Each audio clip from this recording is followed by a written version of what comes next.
Second life in a coma.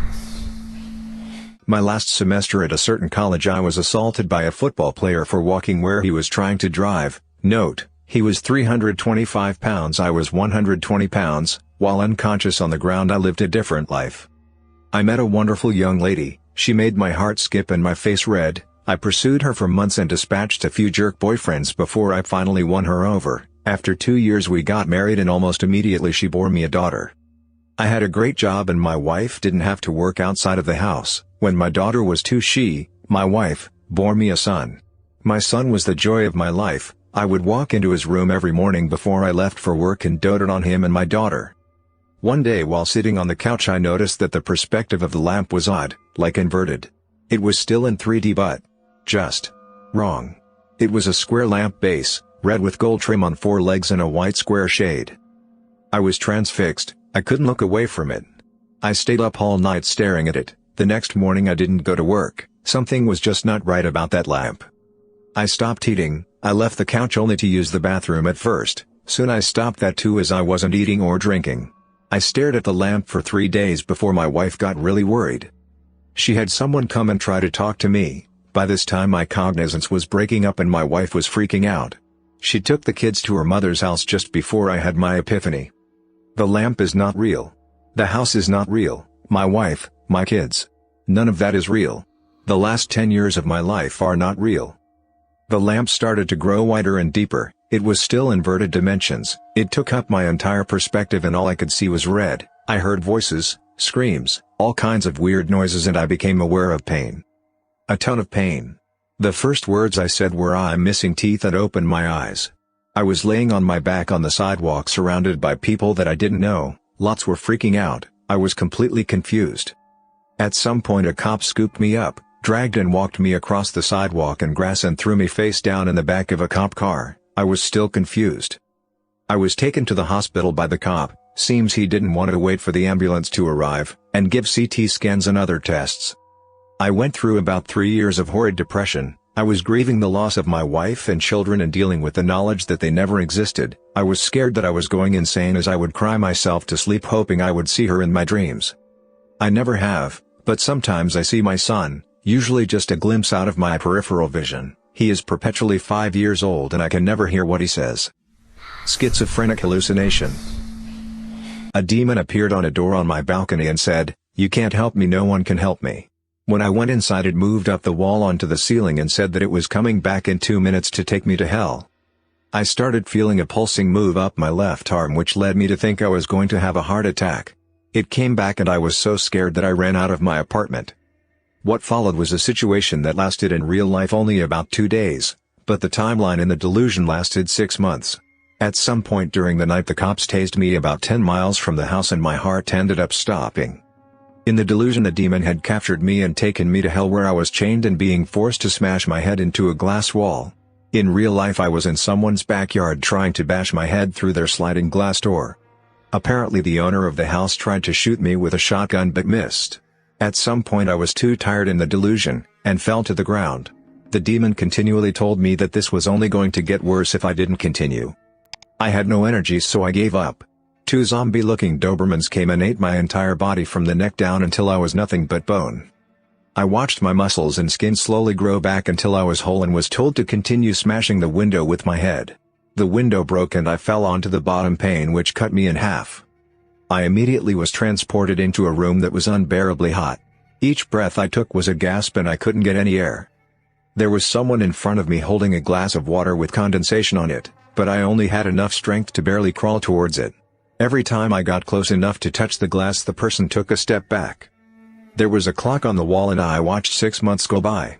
The only thought I had for this entire delusion was I am never getting out of here. No thoughts of my family or the past, just endless despair about never getting out. Eventually I got close enough and when my fingers touched the glass I was transported to another place. It was a void where there stood a massive black dragon with bright green eyes. The undersides of his wings were the same bright green. He moved his head towards me, which was about 3 times the size of my entire body, and whispered, "It is only going to get worse from here." Then he spewed a black smoke from his nostrils that entered my ear. The next thing I experienced can only be described like this: imagine having 5,000 copies of yourself that are all having the most intense mind-splitting migraine that you could never imagine. But all those minds are happening inside of your mind. I lost all sense of existence in the pain. Then I was in space staring at the earth, and in my own voice I heard the words, "You created all of this." Then I woke up and was strapped into a hospital bed in the ICU. I looked like someone had dragged me behind a car naked, just covered in gashes and wounds. For a long time I was completely traumatized, but those last words actually have changed my entire life. I know now that my entire reality is created by my mind, and knowing that I no longer fear anything. I think that when people die they release a huge amount of DMT, which causes a time-dilated dream state. Depending on what you were thinking before death, in my case going to hell, that is exactly what happens. From the time I saw the demon to when I woke up only 2 days went by, but I was in hell for 6 months. I have one more story that happened more recently, and I'll put it here if anyone wants to hear it. The first instance was pretty hard to get past. I actually just tried to push it out of my mind for a while until eventually my ex said something that made me want to look into it. She said to me, "Swindlers, you never seem happy, you always just seem like you're trying to survive." That hit something in me, so I decided to start looking back into what happened, and did some research on near-death experiences. Come to find out only about 5% of them are hell experiences. I thought that was odd, so I looked up an NDE support group. 1 week before I went to that group, I had the second experience. I've learned since that what I attempt to understand I give value to, and therefore energy which is capable of manifestation. Now I just try to hold as little weight to it as I can, and hopefully one day I'll be able to have a normal life and relationship again. The cheating wife. I'm having a hard time coping with my wife having cheated on me with our neighbor. It has been 476 days since I confronted her about it. How do I know? Because every time I catch myself thinking about it I tell myself, it's only been X days, maybe you won't think about it tomorrow. So to go back to the beginning, I had just taken on a new project and new responsibilities at work. I was working a lot of hours, 60 plus per week, and was noticeably stressed. It was in May of 2015 that I noticed that she had added a password to her phone. When confronted about it, she told me it was because she was planning my Father's Day present and didn't want me to ruin the surprise. About a week later she came to me and told me that she felt guilty keeping a big secret from me, and told me that she was having our neighbor, a contractor, build a home office for me as my present. It struck me as odd, as in our 6 years together she has never said she felt guilty about anything, and always insists that she never regrets anything in her life. Time goes on, her phone is still password protected, and things don't feel right. I see her using her phone and smiling to herself more and more often. But when I ask her what she is doing she says nothing and puts her phone away. So one morning I wait for her to get in the shower and I grab her phone before it requires the password. I go through her messages and find that she is texting the neighbor, "I am all covered in frosting, you wanna lick it off?" There were no other messages to the neighbor, but I found out later that was because she had set up her phone to delete messages after a certain amount of time. I felt uncomfortable with it, but I knew she had a perverted sense of humor and I thought she would never do anything to hurt me. More time goes by and the neighbor is spending more and more time at our house, but the office is being completed slower and slower. I can't help but worry that something isn't right, so I start checking her location using Google Timeline. It was at this point that I realized that there are large gaps in her GPS history because she was turning off her phone's GPS. Fast forward to July, and at this point the paranoia is driving me nuts, so I tell her that I need to install new antivirus on her phone. While she has it unlocked for me, I install anti-theft software so I can remotely turn the GPS back on, and set up AT&T Message Backup and Restore, so I can read all of her text messages from that point on my computer. The next day my mother asks to spend time with my 2 kids, so my wife drops them off with her and has the day to herself. I watch my wife's activity from work as she spends the day trying to meet up with the neighbor but is unsuccessful because he is busy with another job site. That night we get the kids back from my mom's house and we go out to dinner with the neighbor, his girlfriend, and his son. My wife and his girlfriend are having a good time drinking, laughing, and just joking around.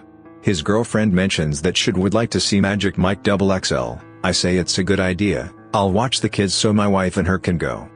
So my wife and her go and the neighbor and I go back to my house so the kids can play video games together. The kids are back in my son's room playing games and the neighbor is sitting across from me on the other couch. It is at this point that my wife starts texting him. She is describing sex acts she would like to perform with him and he is reciprocating. She tells him to check his Snapchat and at the same time I get a Snapchat from her too and it is her fingering herself in a bathroom stall. They keep talking, trying to figure out when they can meet up and have sex. They decide on Monday morning after I go to work. So in my head I had already planned to pretend to leave and circle back to catch them. But then they tell each other that they love each other and it is all I can do to not leap off the couch and knock him out. But I contain myself and continue reading the conversation unfolding in front of me. Then he tells her, "You're my girl now," to which she replies, "Always have been," ending with him writing, "and always will be." My wife and the neighbor's girlfriend return from the movie and I ask them, politely, to sit down. I then ask the kids to stay in my son's room and shut the door. I return to the living room and confront my wife and the neighbor. I say, "So you two love each other, huh?" My wife goes into full-blown denial mode and the neighbor's girlfriend starts smacking him. I ask my wife if she has been texting him, she says no. So I show her the text messages, she admits to it but says it was the first time it had gone that far. I ask my wife if she has sent him pictures, she says no. So I show her the picture, she admits it but says it was the first time. I ask her if she is having sex with him and she says no. Because I didn't wait to catch them having sex together, I didn't have evidence to prove her wrong, so that one stayed unresolved. I tell her that I am leaving her, she tells me that she will make sure I never see my kids again if I do. She planned on using the fact that I had attempted suicide in high school to prove me unfit to have the children. She continues to say that it was my fault for being so busy with work and stressed out, that she just wanted someone she could talk to. Then she gives me an ultimatum to decide what I'm going to do or she will decide for me. The neighbor's girlfriend starts defending the two of them, saying that it couldn't have been serious if they weren't having sex and that my wife and I are too perfect together to let this break us up. The neighbors go home and my wife and I argue for the rest of the night about what we are going to do. We go to bed separately, having not resolved anything. We keep going back and forth on the subject all weekend and finally settle on we were going to separate temporarily while we figure out what we want. I was going to stay in the house and she was going to take the kids and go to her mom's house. That Monday I go to work and I get text from her in the middle of a meeting with my bosses stating that she had explained things to our kids, but that they were upset and I need to explain it to them also. I get home from work to find my kids crying. She had told them that mommy had to move out because dad was mad at her. When my son wanted to stay with me, she told him that he can't. My son put it together that if mommy has to move out because I'm mad at her and he must move out, then I must have been mad at him too. My daughter was crying because my son was. I don't think she was old enough to understand what was happening. It was at that moment I realized she was going to drag the kids through hell if I left her, so I swallowed my feelings and begged her to stay. She agreed and insisted that I apologize to our neighbor since we were still going to need to hang out with them because our sons are good friends. I hate it but I do it anyway. We still hang out with them from time to time and they come to our various birthday and holiday parties. But I do anything for my kids and I behave civil every time. Things die down for a while, I still think about it constantly. I worry how can I keep from making her so unhappy that she cheats on me again. Then almost a year from the original incident, around Father's Day again, she sent him pictures again. She claims it was an accident, that she meant to send them to me instead. I don't fully believe her but I move on anyway. Things have been quiet on that front for about 4 months now but I still think about it constantly. This is going to sound stupid but I feel like I have a part of my brain that I can't shut off, that is always thinking. I used to use that to solve programming problems and it made me very good at my job. But ever since this incident, the only thing it thinks about is her and him, and if I did the right thing. My job performance has suffered and I feel like I haven't gotten sleep in months. I'm afraid that after this much time, and the fact that I begged her back, that to say that I want a divorce now would only make her more vindictive towards my children and I just feel like I have put myself so deep in a hole that I can never get back out. I haven't really talked to anyone about this. I didn't want to talk to my mom about it because I felt she would treat my wife differently and I didn't need the two fighting any more than they already do. I tried talking to one friend about it but his advice was to put my trust in God, but that was not much solace for me as I am an atheist. So I have no clue what to do with my feelings or how to move on from this. The aftermath. Worley, 30, is charged with the murder of her 7-year-old son and 3-year-old daughter. Police were called to the home on South Madison Street on November 17 after Worley called 911 and told the dispatcher, "I just stabbed myself and killed my children." According to the documents, Worley told police her husband was divorcing her and going to take the children. She said, "I did not want him taking them, so I stabbed them." Worley's husband filed for divorce on Wednesday. Worley used a knife to kill Tyler, 7, and Charlie, 3, according to court documents. Both children were found inside the girls' bedroom with stab wounds to their neck. Police found a Cobber-style combat knife on the floor of the room. Brandy Worley told police, "I did not want him to take my kids, I just wanted to die with them." Brandy's husband, Jason, was awakened by Brandy's mother screaming, and when he walked upstairs he told police that Brandy said to him, "Now you can't take the kids from me." Autopsies were performed on the children at Terre Haute Regional Hospital. The coroner determined the cause of death for each child was stab wounds to the neck. The Whistler. I've been waiting a long time to tell Reddit the full story of the Whistler. This story requires many details, but it is unexplainable, creepy, and 100% true. I also have video evidence. When I was about 8 years old, I was taking my dog for a walk through the neighborhood with my mom. It was maybe 11 p.m. We live next to a swamp and woods area on the edge of our neighborhood in Lansing, Michigan. I remember it being very silent and slightly windy. From down in the swamp we heard somebody whistling at us. It sounded sort of like a bird, but each whistle was different enough where the lack of consistency made it human-like. The whistle sounded higher, then lower. I can't really describe it. My mom had a concerned, slightly terrified look on her face and grabbed my hand and said that we should go inside quickly. I didn't understand because I was too young, but seeing my mom freak out made me freak out too. After a while, though, I kind of forgot about it. 2 years later, I was taking my dog out again, late at night. There is a large bush that could easily obscure a person behind it, just next to the front door. As I was finishing the walk, the whistling noise started again, same pitches, same inconsistent, human-like tones. As soon as I heard it, a chill went down my spine as I remembered exactly the feeling of seeing my mom, terrified, looking down into the swamp at something I couldn't see. Maybe she couldn't either. I ran inside as fast as possible. Years went by and I thought about it less and less. I told only a handful of people, and eventually it slipped from my mind. Fast forward to last summer, I'm 24, started dating my girl Sarah. We moved out to South Dakota for work. For Independence Day, we decided to go to Pierre, South Dakota and watch the fireworks along the bank of the Missouri River. There was a free camping spot behind a hospital where you could pitch your tent, hang out, and see the fireworks up the river. We were near the end of the campground and there were very few people around us. As it was getting dark, the fireworks began. They were pretty far away, so the illumination they brought was very little. Thus, we had to sit right at the edge of the river to be able to see them. A huge thunderhead was moving in and a storm was imminent, so the air seemed electric and the wind was picking up. The atmosphere was eerie to say the least. The police boats herded all the other boats off of the river and had left our area to do that elsewhere. Most of the other campers walked up the river to have a better view of the fireworks, but Sarah and I stayed back and were drinking PBR tallboys and kicking it. Suddenly, we heard the sound of a paddle methodically dipping into the water. We saw a figure steering a canoe about 20 meters offshore. Sarah decided to go get more beers from the car, leaving me alone to stare at this mystery person. And then, of course, they whistled at me. My entire body was frozen and covered in goosebumps. It was the exact same whistler from my childhood, more than a decade earlier. I looked at the figure, but it was much too dark to discern who it could be. They were wearing a hat.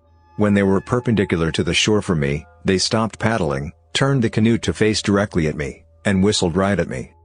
I was so frightened I stood up and shouted at them, "Who are you?" They didn't say anything, just whistled a couple more times, turned the canoe 180 degrees, and paddled out of sight. I'm a videographer, so I already had my camera by my side and was taking video of the fireworks.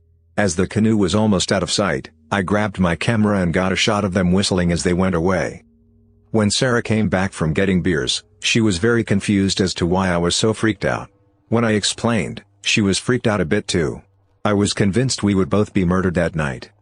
How did this whistling person follow me, after 14 years, all the way to South Dakota? Was it a coincidence? Why was it the same whistling noise? Who was that person and where did they go? So many questions still unanswered. To this day I'm more afraid of being outside in the dark where I might hear that whistling again. I'm open to any explanations.